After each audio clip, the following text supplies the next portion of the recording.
Fica nesse vídeo até o final que eu vou mostrar para vocês os meus aportes do mês de abril. E só lembrando que os meus aportes iniciais de cada mês são aqueles aportes que o dinheiro vem do meu bolso. E conforme o mês passa, eu recebo mais proventos e dividendos e costumo fazer mais um ou dois aportes pequenos que vêm dos meus investimentos. Então agora eu vou mostrar para vocês aqui na tela quanto que eu tenho investido atualmente e como que está a situação na minha carteira. Eu sou o João Pedro Souza do Mente Milionária e bora pro vídeo. Aqui eu tô com um patrimônio real de R$ 101.116,34, sendo um valor investido de R$ 97.172,93. Bom, vale a pena frisar aqui que nesse valor investido tem os proventos envolvidos também, que eu recebi e reinvesti. Mas se a gente for fazer uma conta de padeiro aqui, vamos ver quanto que teria saído do meu bolso. Primeiramente, quanto que eu já recebi de proventos. Aqui do lado, ó, proventos recebidos totais, R$ 12.031,41. Vou pegar esse valor aqui, vou copiar e eu vou abrir a calculadora. Eu vou digitar esse valor aqui, R$ 97.172,93, menos a quantidade de proventos que eu já recebi até hoje.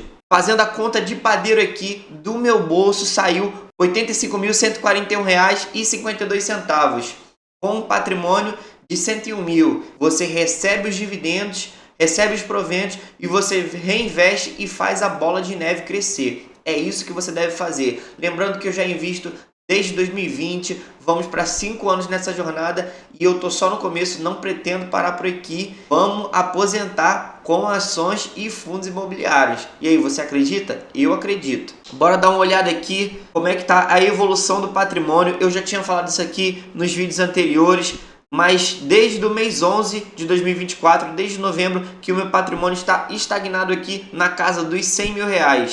Como vocês podem ver aqui, ó, em novembro, R$ 100.832, em dezembro, R$ 100.123, em janeiro, R$ 101.801, em fevereiro, R$ 99 mil, em março, R$ 101 mil e agora R$ 101.116.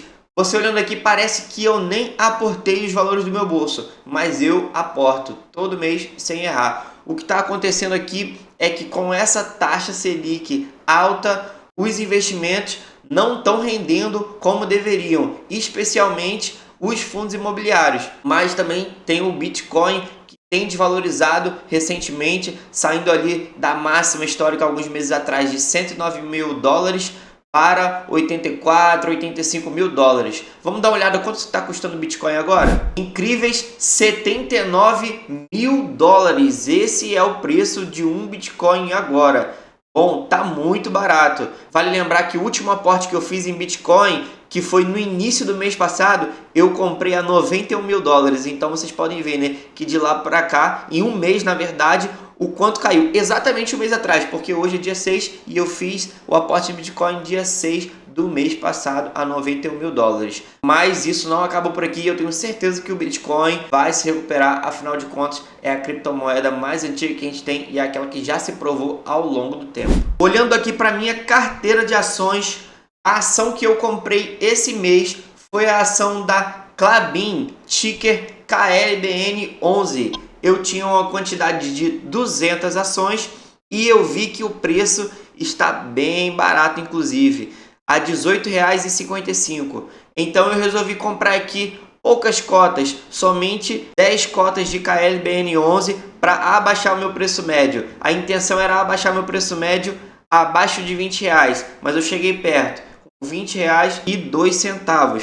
Porém, esse aqui foi um aporte bem pontual, uma oportunidade que eu aproveitei, visto que a Klabin está com a variação negativa nos últimos 12 meses de pouco mais de 13% e é uma ótima empresa do setor de papel e celulose com mais de 120 anos de história, uma verdadeira empresa centenária. Mas o foco do meu aporte do mês não foi em ações, nem tampouco em Klabin. O foco do meu aporte do mês foi nos investimentos internacionais, mais especificamente o ETF JEP, que é um ETF que reúne as melhores empresas pagadoras de dividendos dos Estados Unidos. eu fiz um aporte grande aqui no JEP, cerca de R$ 1.300, R$ 1.400 de aporte através da corretora Avenue, que é a corretora que eu utilizo para fazer os meus investimentos em dólar. Lembrando que isso aqui não é nenhuma recomendação, não sou patrocinado por ninguém. E se a gente observar aqui, eu tenho uma quantidade de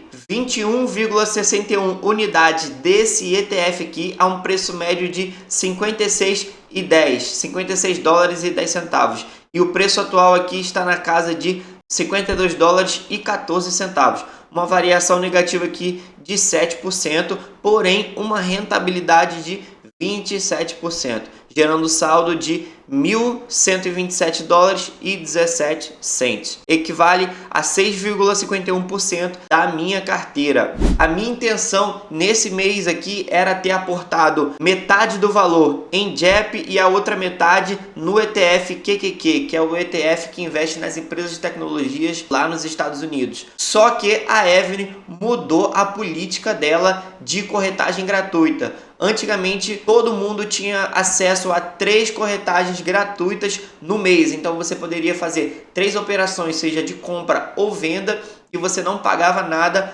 por corretagem. Porém, agora que depois que o Itaú adquiriu uma participação na Avenue, isso vem mudando e você não tem mais corretagem gratuita. Então, toda vez que você for fazer uma operação de compra ou venda, você tem que pagar 2 dólares e 50 de taxa de corretagem. Infelizmente, isso aí é uma realidade e corrói a nossa rentabilidade ao longo do tempo. Só que para tirar o meu patrimônio da Avenue para outra corretora, a taxa é de 75 dólares, uma taxa bem grande para mim e por enquanto não compensa fazer essa movimentação. Então eu optei por realizar somente uma ordem de compra, que no caso foi no ETF JEP, para ter que pagar uma corretagem somente. E se a gente olhar aqui na aba lançamentos, a gente consegue verificar aqui que foram as últimas 2 compras que eu fiz aqui, ó.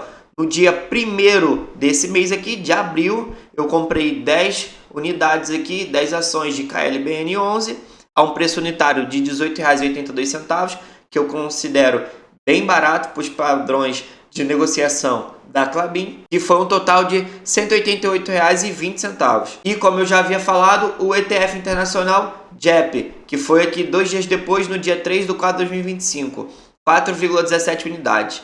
Eu comprei a um preço unitário de 55 dólares e 67 centavos, e foi um total de 231 dólares e 99 centavos. Se a gente pegar aqui, bora puxar a cotação do dólar agora, atualmente. O dólar aqui está na casa dos 5,75. E se formos multiplicar aqui na calculadora os 5,75 vezes os 231 dólares e 99 centavos que eu aportei, gera aqui um aporte de R$ 1.333,94 reais, somados ao R$ 188,20 que eu aportei em Klabin, um aporte total de R$ 1.500 reais. E se virmos aqui na aba proventos, a gente consegue ver aqui os dividendos que a gente já recebeu e os dividendos ainda que a gente vai receber. Então vamos dar uma olhada como que está a situação, se eu vou receber alguma coisa ainda esse mês de proventos e dividendos. Então, olhando aqui nessa aba aqui, detalhes, a gente consegue ver essa coluna aqui, data de pagamento, e vamos puxar aqui, ó, o mês 4. Bora ver aqui tudo que foi mês 4. Esses pagamentos aqui da Itaúsa já foram agora, dia 1º. Vamos selecionar aqui só para diferenciar. E agora que está selecionado, não sei se vocês estão conseguindo visualizar bem, mas eu já recebi esses dividendos de Itaúsa e ainda vou receber pagamentos dos fundos imobiliários HSML11, GGRC11, XPLG11, MXRF, mais um pouco aqui de Itaúsa e também do ETF internacional QQQ. E o investidor 10 não atualizou, mas ainda falta lançar aqui os pagamentos de XPML11 e SNAG11, que são esses 2 fundos imobiliários aqui que costumam me pagar todo dia 25 de cada mês. O investidor 10 ainda não computou isso aqui, mas eu ainda tenho alguma coisa para receber esse mês e vou estar utilizando aqui esse dinheiro para aportar mais um pouco, provavelmente reinvestir isso em fundos imobiliários que é a bola da vez. Se formos olhar aqui na aba resumo e olhar aqui nos meus ativos,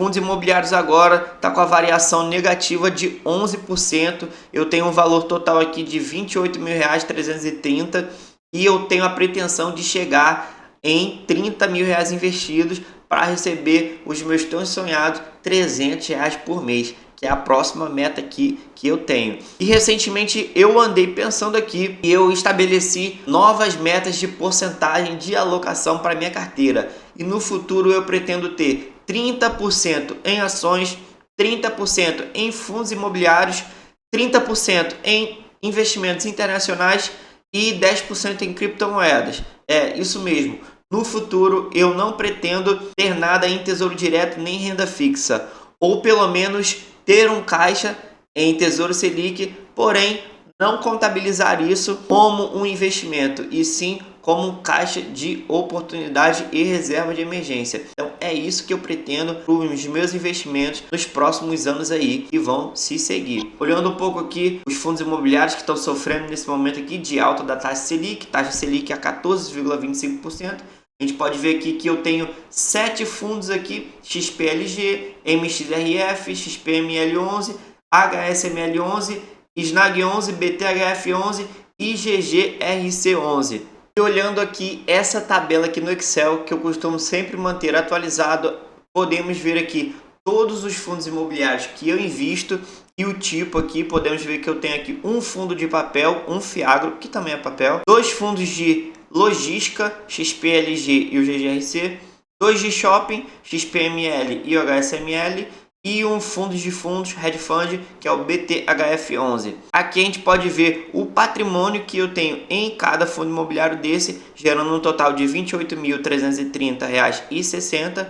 Esses preços aqui são as cotações atuais de mercado e os últimos proventos que eles pagaram, gerando aqui um dividend yield. E na média eu estou conseguindo receber aqui 1% ao mês de pagamento. Então a minha meta aqui, já que eu estou recebendo 1%, é que quando esse valor aqui chegar a R$ 30 mil investido, eu esteja recebendo na casa de R$ 300 por mês. Galera, esse vídeo vai ficando por aqui. Eu espero que você tenha gostado e eu espero que você me acompanhe nessa jornada de investimentos. Já se inscreve nesse canal para dar aquela força pra gente e chegarmos nos 250 inscritos, que é a meta mais próxima. Já estamos com 225 e eu quero chegar nos 1000 inscritos até o final do ano para monetizar esse canal. Então deixa o seu like, se inscreve aqui, lembrando que o seu like é muito importante para que os nossos vídeos atinjam mais gente que queira investir e garantir o seu futuro. Deixa aqui no comentário também abaixo se você quer que eu faça a análise do relatório gerencial de algum fundo imobiliário, que se você for meu inscrito, deixar no comentário aqui abaixo, eu vou fazer a análise do fundo imobiliário que você pediu e ainda vou colocar o print aqui do seu comentário no próximo vídeo. Então é isso, até a próxima!